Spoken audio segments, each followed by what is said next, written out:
Estamos iniciando mais uma edição de Conjuntura aqui pela TV Mar, canal 25 da NET. Hoje, exatamente hoje, 15 anos de criação da TV Mar.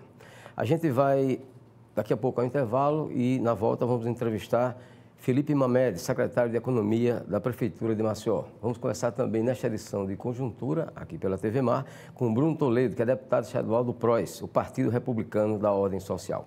Aguarde só um instante.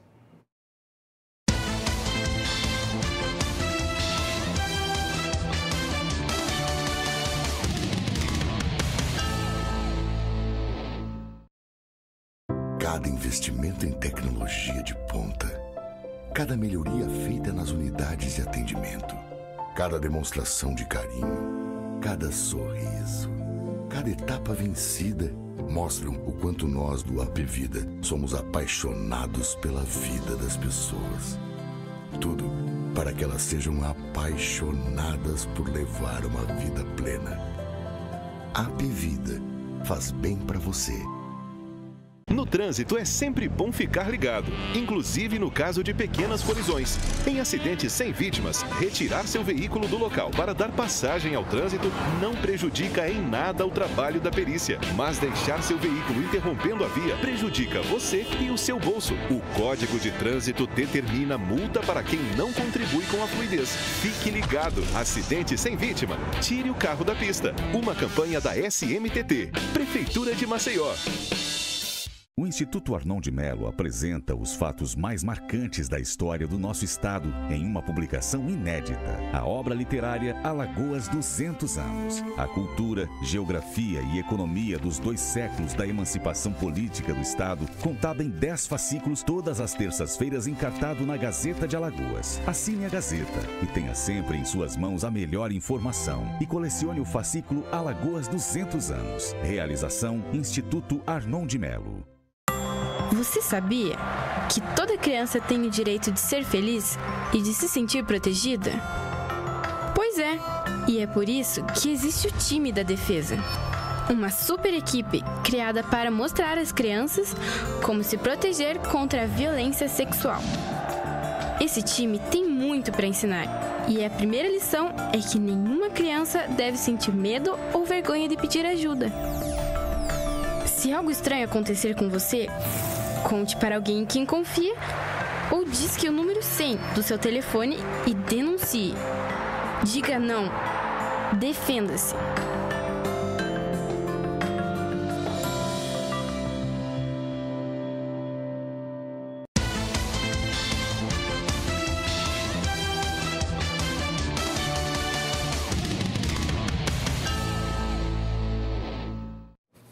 Bem, daqui a pouco, aqui em Conjuntura, pela TV Mar, canal 25 da NET, nós vamos conversar com o deputado estadual Bruno Toledo, ele que pertence ao PROS, Partido Republicano da Ordem Social. Agora a gente conversa aqui em Conjuntura com Felipe Mamed, que é o secretário de Economia da Prefeitura de Maceió. Secretário, bem-vindo aqui à nossa Conjuntura. Bem, a Prefeitura ofereceu ao contribuinte aqui de Maceió um programa de recuperação fiscal, proporcionando até 95% de desconto em multas. Mas a adesão foi muito baixa. Por que, secretário, essa adesão em torno de 1% apenas? Bom, Flávio, bom dia, obrigado pelo espaço, prazer estar aqui com você. A gente atribui aí, acredita em 2 grandes fatores, né, como a explicar esse fenômeno. A situação econômica mesmo, porque passa o país, a gente não pode ignorar esse aspecto, apesar da grande vantagem que a Prefeitura deu aí nesse caso, né, do Prefis. E um outro aspecto, quem sabe, é a certeza ou a esperança da impunidade, de que, bom, não tenho para que estar pagando, me preocupar com isso, afinal de contas, eu não vou sofrer qualquer tipo de represária em função disso. O que é um ledo engano, porque nós estamos realmente investindo no aprimoramento da gestão dos tributos, sabe, Flávio, de Maceió, até para fazer justiça fiscal para aqueles contribuintes que pagam em dia, que dão sua parcela de contribuição para a sociedade, recolhendo seus impostos. Então, a Prefeitura, se de um lado oferece condições bastante favoráveis à regularização dos débitos, por outro lado, também vai atrás dos devedores para fazer com que aquilo que é devido ao município seja recolhido. Quais foram as condições oferecidas pela Prefeitura aos devedores, além dos 95% de desconto na multa? Olha, o Prefis, Flávio, ele previa 95% em juros e multa para pagamentos à vista daqueles impostos relacionados a autos de infração. Em 2014, nós fizemos um Prefis também. E agora, essa versão 2017 foi exatamente para contemplar aquilo que não foi previsto em 2014. Então, não é uma reprodução do Prefis de 2014, porque a Prefeitura, a literatura, ela contraindica que a gente esteja realizando programas de recuperação fiscal em curto espaço de tempo, porque passa a ideia de que você não precisa pagar em dia, porque daqui a um ano, daqui a 2 anos, você vai ter um programa de recuperação. Penaliza quem paga em dia, né? Penaliza quem paga em dia e você acaba com o fluxo de caixa do ente político, né, do ente público. Então, não é recomendável. Nesse Prefis, além de dar desconto de muitos juros no auto de infração, impostos vinculados ao auto de infração, nós também demos um desconto de 30% da carga tributária para o pagamento do ITBI. Então, a gente tivemos um mercado imobiliário bastante aquecido até ali 2015. Então, nós imaginávamos que muitas pessoas podiam ainda não ter os seus imóveis regularizados e que, então, seria uma ótima oportunidade de pagar o ITBI para poder regularizar no cartório. Só é dono quem registra, então, o pagamento do ITBI ele é imprescindível para isso. Mas a gente também não teve uma grande procura, sabe, Flávio? O número total foi em torno de 130 contribuintes procuraram a Prefeitura para regularizar, para pagar o ITBI e regularizar seus imóveis. Quer dizer, então, a Prefeitura oferece essa condição. Nós também estamos trabalhando no programa ordinário de parcelamento, vamos chamar assim, porque o Prefis é algo extraordinário. Nós estamos trabalhando num elastecimento do prazo de pagamento. Então, hoje, até pouco tempo, a legislação limitava a 60 meses e exigia entradas de 20%. Então, nós estamos, a partir agora de agosto, lançando uma nova modalidade, uma nova forma de fazer o parcelamento, podendo, a depender do valor do débito, chegar a 120 meses. Nós estamos dobrando o prazo de pagamento. Nós estamos reduzindo a entrada para 5% ou 10%, a depender da situação do contribuinte. Tudo isso para favorecer o recolhimento dos valores devidos, né? A Prefeitura está dando a oportunidade. Porque, por outro lado, como eu falei, nós vamos buscar também cobrar, usar a mão do Estado a mão forte do Estado para recolher o valor devido ao município, para que isso possa se transformar em política pública. Não é por nada. Há uma demanda geral por melhorias na cidade, na prestação de serviço, mas para isso você precisa de recursos, né? E os recursos vêm através dos impostos. Secretário, quais são as providências que a Prefeitura de Maceió pretende tomar com relação a essa inadimplência? Bom, Flávio, uma primeira medida nós já adotamos, cerca de 15 dias, nós entregamos um primeiro lote de certidões de dívida ativa, né, chamadas CDAs, entregamos para os cartórios, fazendo com isso, dando início a um feito inédito em Maceió. De resto, inclusive, nos municípios alagoanos, é a primeira cidade que realizou o uso do protesto extrajudicial. Então, nós entregamos um total de 56 CDAs, totalizando aí cerca de 4 milhões. E essas CDAs entrega ao cartório para protesto. Então, com isso, a gente espera motivar ainda mais esses contribuintes, quanto mais no que se refere ao não pagamento dos seus impostos, a se sentirem motivados a contribuir, a dar sua parcela de contribuição para a sociedade. Vamos falar de maneira um pouco mais amena. E com isso, com o efetivo protesto, passará a ter limitações no mercado. Então, a gente tem uma das medidas, né? O protesto. Uma outra medida que nós estamos fazendo, também na gestão, na melhoria, na eficiência da gestão dos tributos, nós estamos implementando a cobrança administrativa, ou seja, a partir do momento que o tributo passar a ser exigível, a gente vai intensificar aquela notificação, a cobrança para que ele regularize, para que ele pague o valor devido antes de escrever em dívida ativa. A partir do momento que a gente escreve em dívida ativa, aí a gente pode lançar a mão do protesto judicial ou até mesmo o ajuizamento da ação fiscal quando não tivermos mais prazos e as medidas todas anteriores não tiverem sido suficientemente eficazes. A gente, então, aciona através da Justiça, que é a última medida prevista na lei, né? A partir do momento em que o contribuinte tem seu nome inscrito na dívida ativa, ele ainda tem condições de fazer algum tipo de parcelamento, algum tipo de acordo? Sim, Flávio.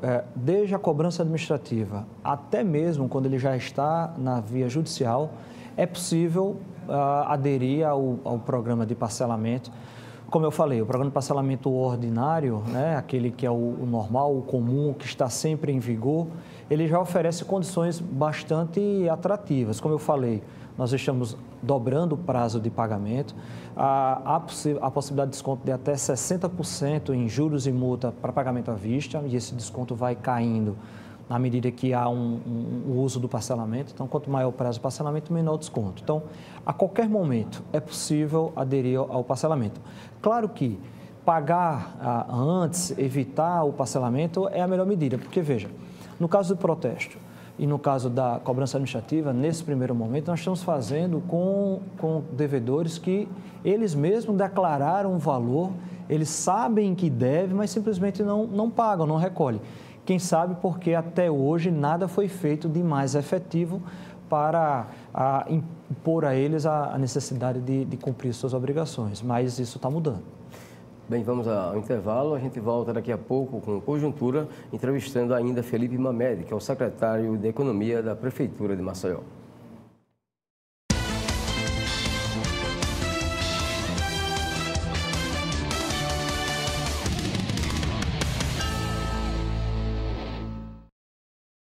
O programa Pequenas Obras, Grandes Mudanças que o governo do estado já realizava, agora ficou maior e ainda melhor. Com a parceria da ONU, a Organização das Nações Unidas, o governo dá início ao Vida Nova nas Grotas. Programa que chega para ir além das obras de mobilidade e de infraestrutura. É mais incentivo à inclusão social, com novos serviços e acesso ao esporte e à cultura.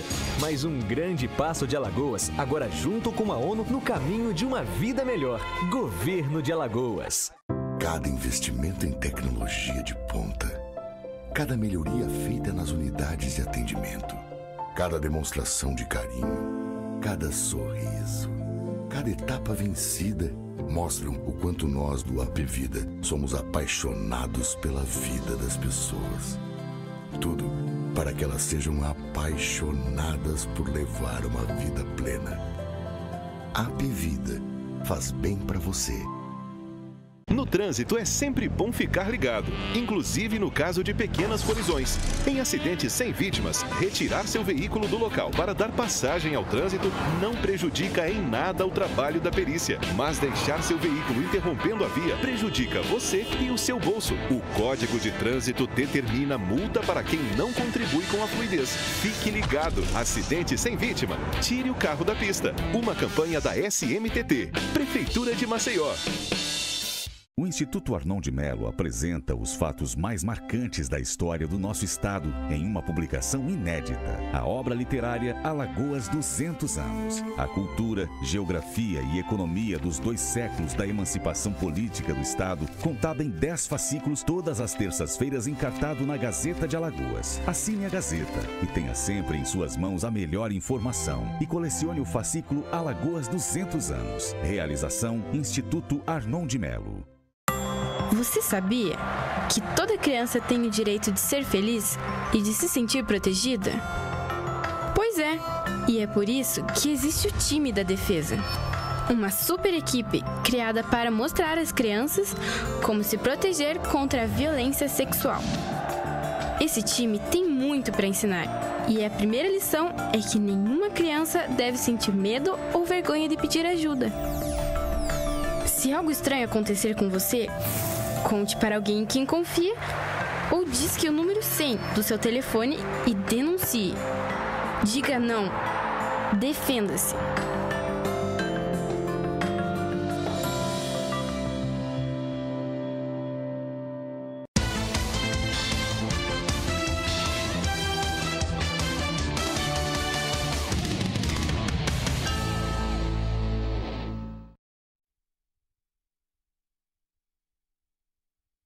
Nós vamos conversar com o deputado estadual Bruno Toledo, ele que é do PROS, o Partido Republicano da Ordem Social. Agora a gente continua a entrevista com Felipe Mamed, secretário de Economia da Prefeitura de Maceió. Secretário, você tem noção de quanto os contribuintes devem à Prefeitura? Olha, Flávio, a dívida ativa do município hoje, ela gira em torno de 400 milhões. São valores históricos, são valores de muito tempo.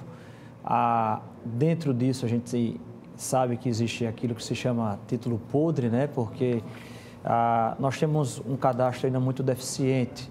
Nós estamos buscando aprimorar, resolver os problemas de cadastro, melhorando a qualidade dos dados, mas isso é um problema que vem de muito tempo. Então, certamente, parte desses valores, eles são duvidosos. Mas, no entanto, hoje, o número que nós temos oficial, contabilizado, é algo em torno de 400 milhões, Flávio. Para que a gente tenha uma ideia, comparando com a receita média do município por mês, quanto é para comparar com esses 400 milhões? Olha, a receita do município hoje gira em torno de 120 a 130 de média milhões por mês. Tá? Claro que muito disso é recurso vinculado e outra parte são os recursos livres, vamos dizer assim, né? Que não tem vinculação específica, como os recursos que chegam para convênios ou para fundos específicos como saúde, educação e assistência. Então, você então considere que nós temos um orçamento fiscal na ordem de 1 bilhão e 600 milhões, mas a nossa despesa também é bastante elevada, né? Então, só de folha a gente compromete aí mais de 50% com gasto de pessoal. Então, você tem um total acumulado de mais ou menos 20% a 30% daquilo que é o seu giro anual, é um estoque muito elevado. E a gente atribui a isso, Flávio, ao que a gente estava falando no momentos anteriores, que é aquela certeza da impunidade. Então, muita gente deixa de recolher. E veja, 400 milhões sem considerar aqueles valores que já foram prescritos, né, Flávio? Então, para a gente ter uma noção do quão é pesada a inadimplência no município de Maceió, muito se fala da necessidade de melhorias na cidade, mas o pagamento do IPTU, que é aquele imposto mais visível para todo cidadão maceioense, 50% não paga, Flávio, o IPTU.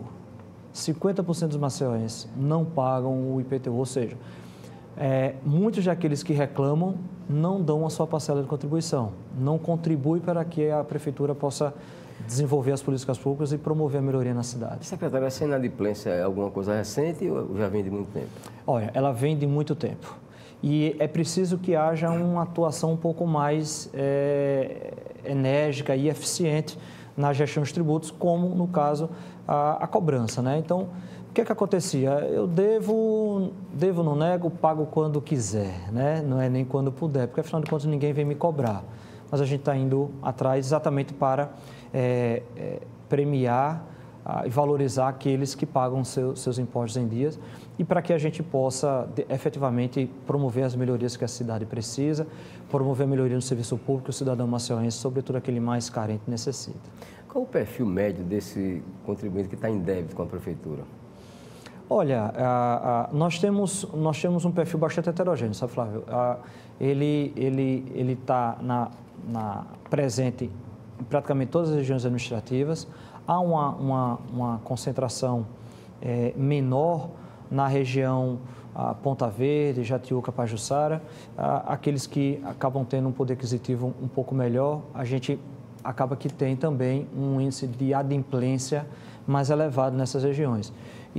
Mas fora esses bairros, em todos os demais, a gente tem um perfil muito semelhante de inadimplência.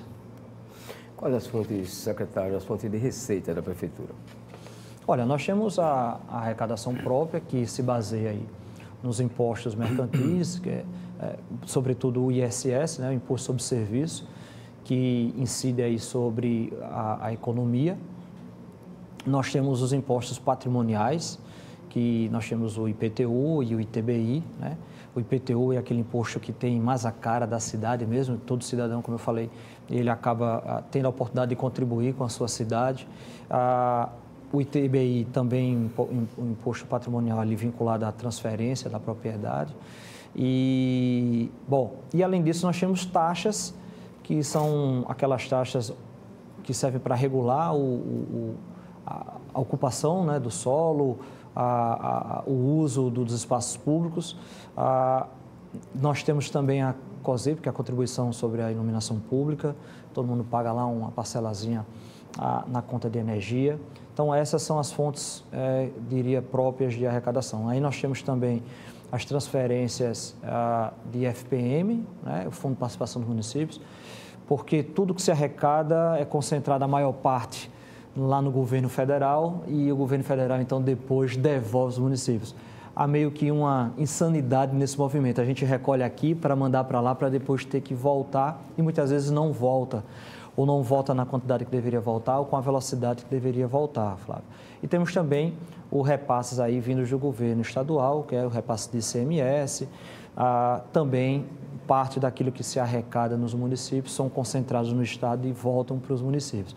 Por isso que a gente fala, Flávio, da necessidade de revisão do Pacto Federativo. As pessoas moram nas cidades, então são elas que pagam os seus impostos e não faz sentido você ter que reunir a maior parte desses tributos no governo estadual ou no governo federal, sobretudo, para depois eles terem que retornar para os municípios. Então, há necessidade urgente de revisão, porque os municípios são aqueles que acabam sofrendo mais com esse modelo de concentração do bolo de arrecadação no governo central, no governo federal.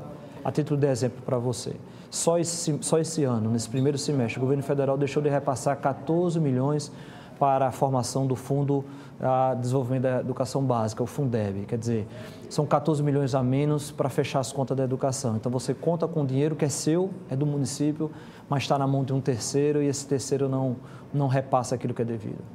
Secretário, agora, para concluir, uma pergunta que diz diretamente respeito aos servidores do município de Maceió. O prefeito Rui Palmeira tem dito e reafirmou agora há poucos dias aqui, mesmo nesse programa Conjuntura, de que pretende dar aumento, dar uma reposição salarial, implantar uma reposição salarial ainda nesse segundo semestre, mas não tem, pelo menos há 2 semanas atrás, não tinha previsão.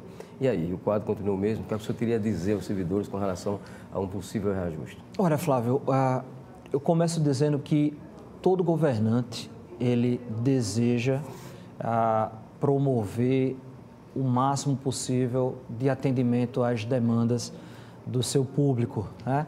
Temos um público externo e temos aquele público interno, os servidores é um deles. Então, como sempre conseguimos realizar na gestão do prefeito Rui Palmeira, nós pretendemos dar um reajuste, sem falar no fato de que nós conseguimos cumprir com o cumprimento, conseguimos cumprir com a carreira dos servidores. Então, além do reajuste, há também as reposições salariais em função do crescimento vegetativo, né? Só para você ter uma ideia, Flávio, nos 4 anos da primeira gestão do prefeito Rui Palmeira, os servidores de Maceió tiveram, em média, um aumento de 10% por ano, quando a gente leva em consideração o reajuste e a carreira, né? Então, se a gente observar o mercado privado, ninguém teve um aumento salarial na casa de 10% ao ano, mas os servidores de Maceió sim tiveram. Como eu coloquei para você, a gente está tendo muita dificuldade, sobretudo nos repasses vindos do governo federal. Isso tem comprometido as contas. Então, isso não tem nos ajudado a fechar os números e conseguir definir um percentual de reajuste. E a gente expôs essa situação para os sindicatos, estamos expondo também para os servidores que acreditamos que consegue enxergar a verdade e a transparência com que a gestão do prefeito Rui Palmeira transmite os dados, apesar de que alguns sindicatos insistem em agir, ao nosso ver, politicamente, tentando antecipar aí um pleito de 2018, mas nós não entraremos nesse jogo e a prova de que os servidores, a grande massa, enxerga o esforço da gestão é o fato de que os movimentos de rua não têm contado com um grande número de participação, que os servidores não estão aderindo por perceber realmente o esforço da Prefeitura. Bem, nosso obrigado ao secretário de Economia da Prefeitura de Maceió, Felipe Mamed, pela sua participação aqui em Conjuntura. Vamos ao intervalo, a gente volta daqui a pouco.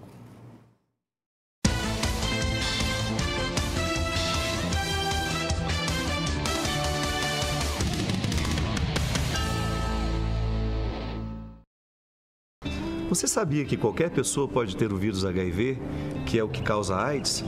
A única maneira que a gente tem de saber se temos ou não é fazendo o teste.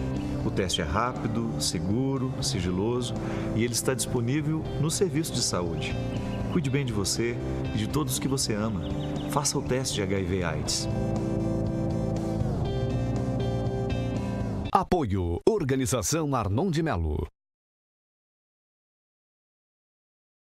O programa Pequenas Obras, Grandes Mudanças que o governo do estado já realizava, agora ficou maior e ainda melhor. Com a parceria da ONU, a Organização das Nações Unidas, o governo dá início ao Vida Nova nas Grotas. Programa que chega para ir além das obras de mobilidade e de infraestrutura. É mais incentivo à inclusão social, com novos serviços e acesso ao esporte e à cultura.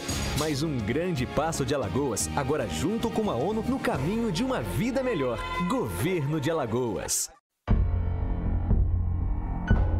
Você sabe o que ele faria se alguém o provocasse xingando, ofendendo, chamando para a briga? Nada. Minha vida vale mais do que qualquer briga ou discussão. No Brasil, centenas de pessoas são mortas por motivos fúteis. Conte até 10. A raiva passa, a vida fica. Paz. Essa é a atitude. Uma campanha do Conselho Nacional do Ministério Público e ENASP.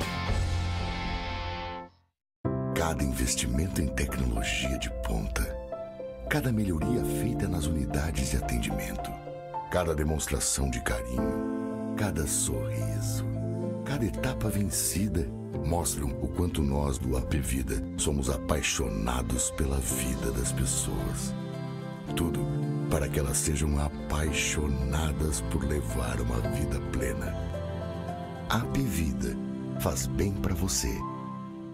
No trânsito é sempre bom ficar ligado, inclusive no caso de pequenas colisões. Em acidentes sem vítimas, retirar seu veículo do local para dar passagem ao trânsito não prejudica em nada o trabalho da perícia, mas deixar seu veículo interrompendo a via prejudica você e o seu bolso. O Código de Trânsito determina multa para quem não contribui com a fluidez. Fique ligado. Acidente sem vítima. Tire o carro da pista. Uma campanha da SMTT, Prefeitura de Maceió.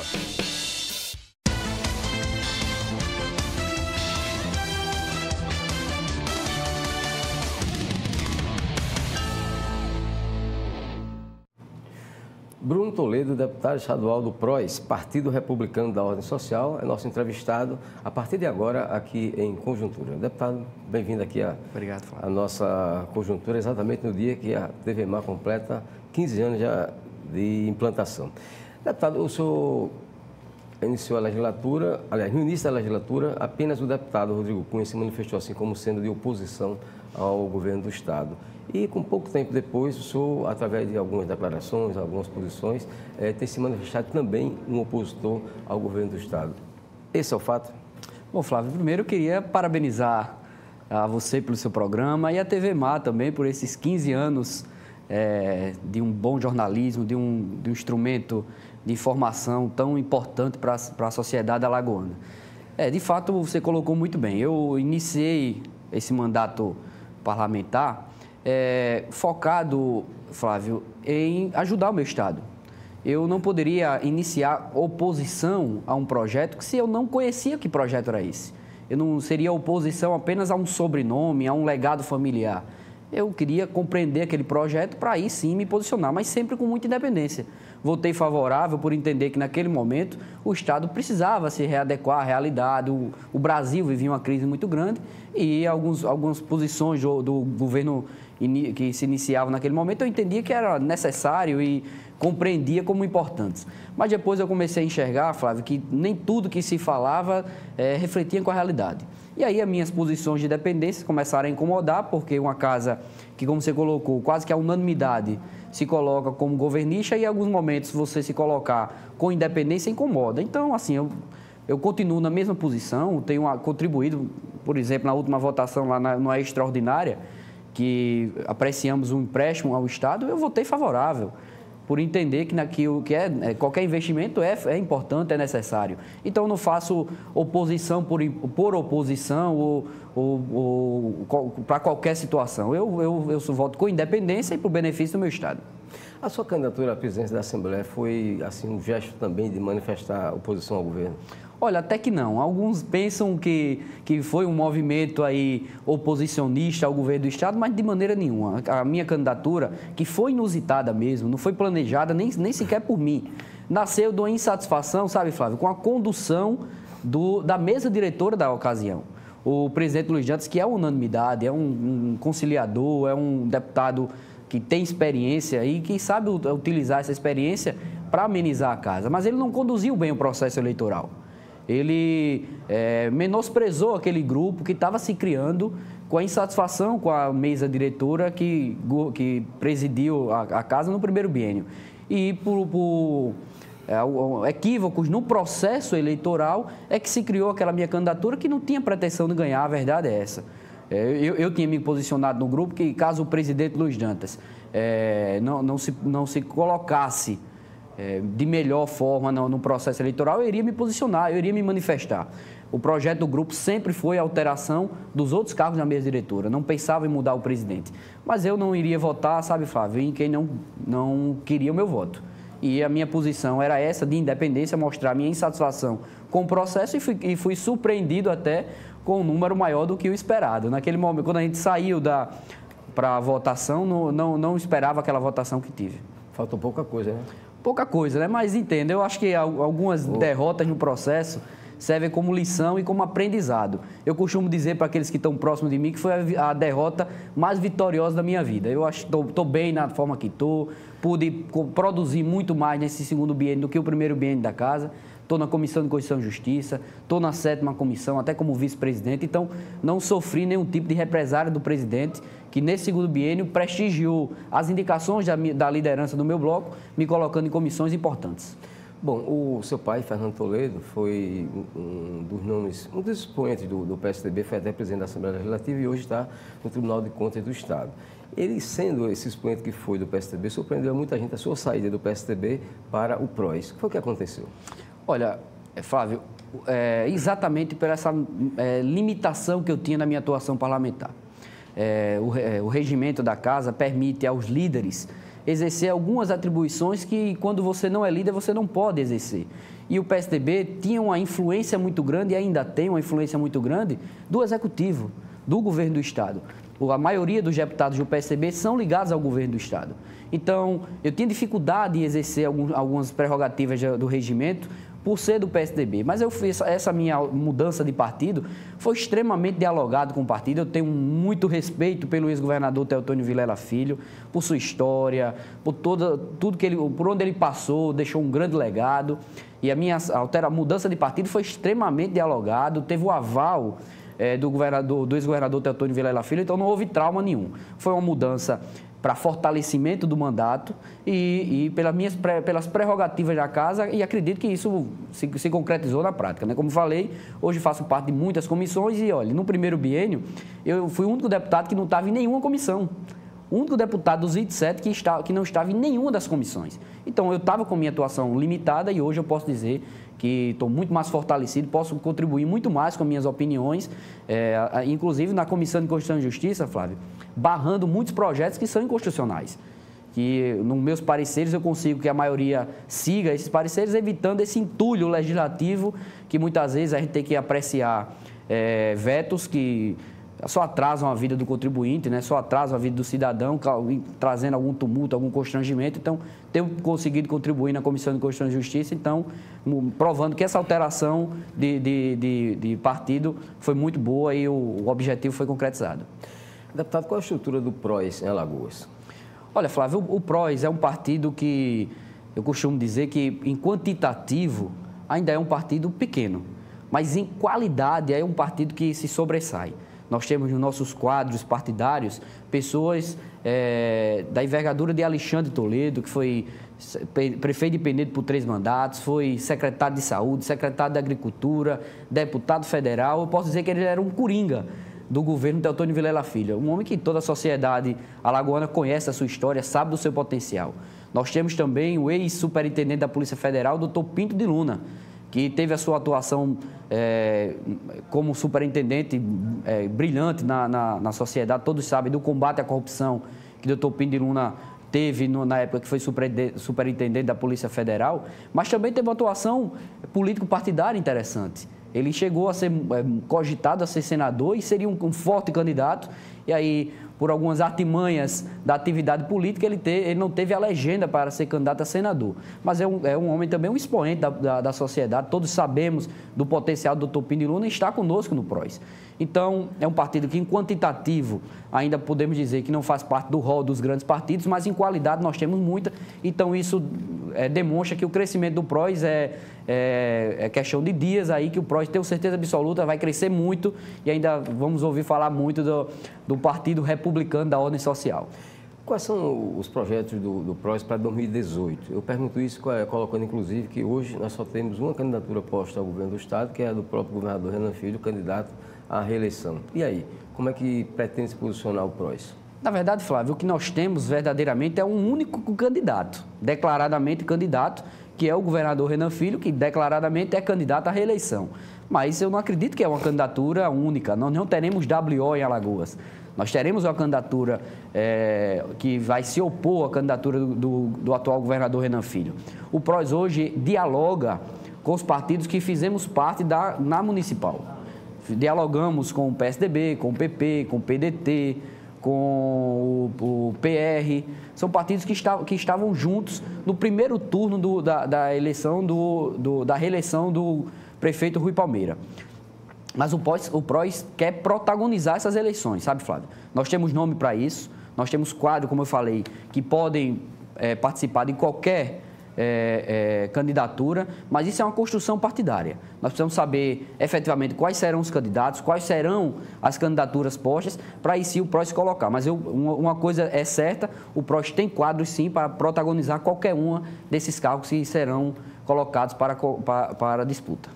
E a sua posição pessoal em relação a 2018? Candidato à reeleição ou a deputado federal? Eu pergunto isso porque eu ouço comentários que o senhor poderia ser candidato a deputado federal.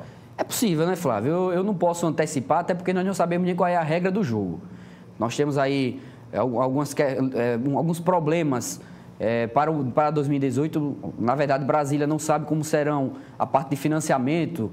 Alguns falam que será pública, outros falam que continua a proibição na pessoa jurídica, mas seria apenas pessoa física. Então, essa questão, as regras do jogo ainda não estão definidas.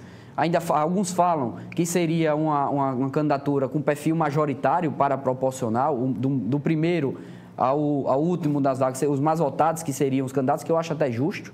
Eu acho até que isso aí reflete muito mais o desejo da sociedade. Mas aí precisamos saber qual é a regra do jogo para ir tomar a posição. Eu lhe confesso que não tenho, não me apego a um mandato, seja de estadual, ou seja de federal, seja o que for. Eu me apego a um projeto. E a minha convicção, as minhas ideias no meu mandato é isso que não está em jogo, não está em negociata. Então, dependendo da conjuntura, a gente vai avaliar, mas provavelmente, possivelmente, eu poderia dizer certamente, estarei no pleito de 2018, mas ainda não estou seguro de que candidatura, a que cargo eu irei concorrer. Bom, na Assembleia o senhor tem assumido algumas posições até mesmo, digamos assim, polêmicas, né? Como, por exemplo, a restrição ao Estatuto do Desarmamento. Por que essa posição? Porque eu entendo, Flávio, que o cidadão que representa verdadeiramente a menor das minorias é o indivíduo, é o cidadão que está nos acompanhando aí. Esse precisa ser protegido do poder coercitivo do Estado. Nós precisamos colocar protagonismo da vida do cidadão. O Estado não pode, não sabe mais o que é melhor para mim do que eu mesmo. Então, as minhas convicções no tocante, por exemplo, as críticas que faço ao Estatuto do Desarmamento, é efetivamente na defesa do cidadão, na liberdade, na defesa da minha integridade física, do poder de defender a minha integridade. Então, por essas e outras, por acreditar que o cidadão tem sim capacidade, discernimento de tomar a frente da sua vida, das suas decisões, e não ter o Estado babá lhe auxiliando como um todo, é que defendo o cidadão em primeiro lugar e menos Estado nas nossas vidas, nas nossas relações, por entender, como falei, que o cidadão sim é que sabe o melhor para a sua vida. O senhor tem questionado também os altos preços dos combustíveis aqui em Maceió, em relação, inclusive, ao interior do estado. Em relação a outros estados, não há nem o que comparar. A diferença realmente é gritante. O que é que a Assembleia Legislativa poderia fazer em termos de instituição com relação a isso, deputado? Na verdade, o que a Assembleia podia ter feito para a redução do preço do combustível, Flávio, nós fizemos o oposto. No pacote do Santoro, nós aumentamos o ICMS no valor do combustível. Nós temos uma pauta fiscal hoje no Estado que fala em um valor bem acima do valor que o governador anunciou nas redes sociais. O governador vai à mídia falar que o preço praticado em Alagoas a partir daquele momento seria de R$ 3,20, quando a pauta fiscal, para alguns dias depois, falava em R$ 3,74. Então, isso não é uma bandeira do meu mandato, é apenas tratar o tema com honestidade intelectual. Quando eu me deparei com aquele vídeo do governador circulando nas redes sociais, falando até, Flávio, que seria uma atuação do PROCON nessa redução. E olha, sabe o que me chamou a atenção para fazer aquele vídeo também, que também circulou nas redes sociais? É que quando eu parei, botei pausa, quando aparecia no fundo ali uma matéria que o governador se referia como se fosse do PROCON, eu tive a curiosidade de entrar na matéria, copiar o link e entrar na matéria. E aí o texto lá da matéria falava de uma atuação do PROCON municipal, não era nem do PROCON estadual. Então eu comecei a estudar, procurei alguns proprietários de postos de gasolina para entender melhor como funcionava isso tudo e entendi ali, na verdade, um oportunismo extremamente equivocado do governador, tentando surfar num populismo eleitoral, querendo ganhar a simpatia da população, que nós sabemos que isso é um tema muito sensível. Ninguém para num posto com o desejo de abastecer um carro, ninguém está ali pensando na sua casa, então agora eu vou dar aquela abastecida no meu carro, porque vai ser uma coisa prazerosa. Não, é uma coisa que a gente precisa, é a necessidade de abastecer o combustível, abastecer o carro. E aí quando a gente fala num tema tão sensível, ganha uma comoção social. Mas isso não é uma bandeira. A bandeira que eu tenho no meu mandato é tratar tudo com honestidade intelectual. A gente não pode ser demagogo. E aí, por isso que entrei nesse tema, volto a dizer, o que eu defendo é uma redução da máquina estatal, consequentemente com a redução de impostos. Isso é natural. Isso são temas que andam paralelos. Se eu defendo que o Estado reduza o seu poder coercitivo, claro que essa máquina vai ser mais barata. E aí, quando a gente tem impostos altos, que fazem com que os produtos sejam mais altos para o contribuinte, claro que eu vou me opor, como eu me opus à questão do combustível. Bom, em termos de polêmica, me parece que a que mais repercutiu em relação à sua atividade foi a nota emitida pela Confederação Nacional dos Trabalhadores em Educação, a nota de repúdio pela sua posição em relação à chamada Lei da Mordaça. O que é que o senhor tem a dizer em relação a isso? Eu quero dizer que se essas notas de repúdio forem por essas minhas atuações, eu gostaria até de ter mais notas de repúdio à minha atuação parlamentar.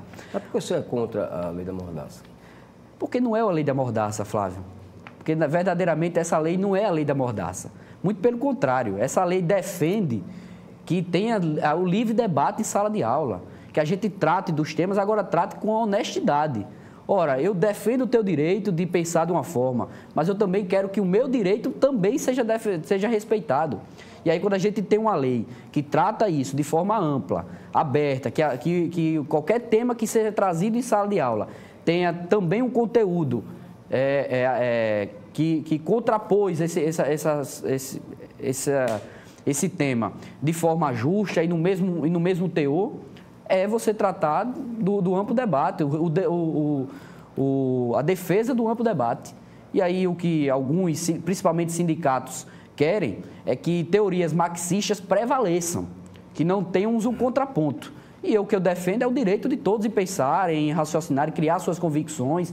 Nós sabemos que são poucos mesmo, aqueles profissionais, professores, que doutrinam em sala de aula, mas existem os que doutrinam. E nós precisamos defender, nós precisamos expurgar aqueles que se utilizam de uma função tão nobre, que é lecionar, que é passar um conhecimento, um conteúdo, de forma doutrinadora.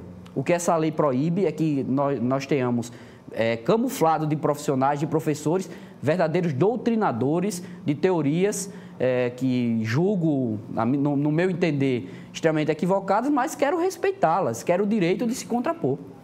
Bom, falando em polêmica, uma bastante grande que vai se agravando à medida que a data está chegando. Agora, me parece que no dia 20 e 22 de agosto, a Universidade Estadual de Alagoas vai conceder o título de doutor honoris causa ao ex-presidente Lula. Isso tem gerado polêmica, eu explico, por conta de ter sido anunciado logo depois de o presidente ter sido condenado a 9 anos e meio de prisão. Qual a sua posição em relação a essa questão? Bom, vamos dividir em 2 pontos aí. O primeiro é o reitor da UNEAL vai a público aí noticiar que me parece que sofreu uma ameaça de morte por ter colocado essa homenagem aí. Primeiro, eu quero repudiar isso. Eu quero me colocar isso, me associar ao reitor, prestar minha solidariedade. Nós não podemos partir de uma discussão ideológica para esse tipo de comportamento em tentar, de alguma maneira, constranger e ameaçar a integridade de alguém por divergir. Mas eu quero também divergir profundamente da iniciativa do reitor da UNEAL em homenagear um ex-presidente que está condenado pela justiça, condenado, como você bem colocou, a 9 anos. É claro que cabe recurso também, vamos tratar com a mesma seriedade do tema, mas verdadeiramente ele foi condenado. E aí, quando nós temos uma instituição pública, paga com recursos públicos, homenageando um condenado pela justiça, isso é extremamente grave e eu vou me manifestar com relação a isso. Eu já me manifestei anteriormente quando um colega levantou esse tema na casa, que o presidente Lula mereceria uma homenagem da Assembleia Legislativa, e eu já me manifestava contrário e veementemente contrário a esse tema, e quando a gente tem uma instituição de ensino como a UNEAL, homenageando um ex-presidente da República, condenado, merece repúdio de toda a sociedade, eu não ficarei calado quanto a isso, obviamente separando os pontos, apoiando o reitor no que diz respeito à ameaça que ele sofreu, mas tornando público aqui o meu repúdio com veemência a essa homenagem que eu espero que não saia, sabe, Flávio? Eu espero que o reitor não consiga levar à frente essa iniciativa dele e que aí, quem sabe, até que seja cassada essa honraria ao ex-presidente Lula, que seria o mais sensato. Ok, muito obrigado ao deputado estadual Bruno Toledo, do PROS, o Partido Republicano da Ordem Social, pela sua participação aqui em Conjuntura. Muito obrigado a você, telespectador, por nos acompanhar, não só por hoje, mas ao longo desses 15 anos de TV Mar.